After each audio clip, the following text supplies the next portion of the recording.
How many illegal immigrants would you estimate your administration has released into the country over the last 3.5 years? Well, I'm glad you raised the issue of immigration because I agree with you. It is a topic of discussion that people want to rightly have. And you know what I'm going to talk about. Yeah, but right do you, now, just a number. Do you think it's 1 million, 3 million? Brett, let's just get to the point. Okay, the point is that we have a broken immigration system that needs to be repaired. So your Homeland Security Secretary said that 85% of apprehensions. I'm not finished. We have an it's a rough estimate of 6 million people have been released into the country. And let me just finish. I'll get to the question. I promise you. I was beginning to answer. And when you came into office, your administration immediately reversed a number of Trump border policies.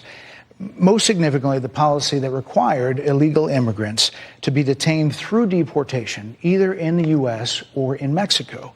And you switched that policy. They were released from custody awaiting trial. So instead, included in those were a large number of single men, adult men, who went on to commit heinous crimes.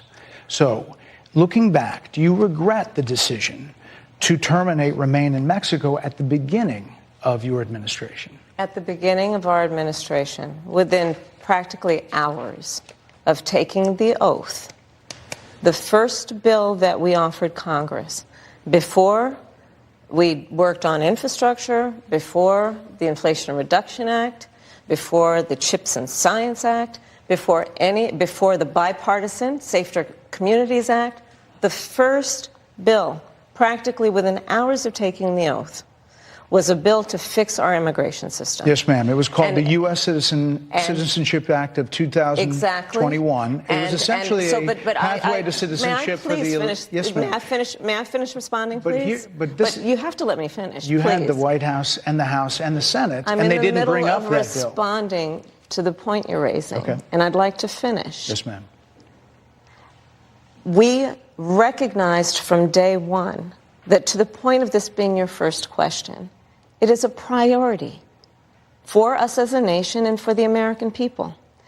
And our focus has been on fixing a problem. And from day one, then, we have done a number of things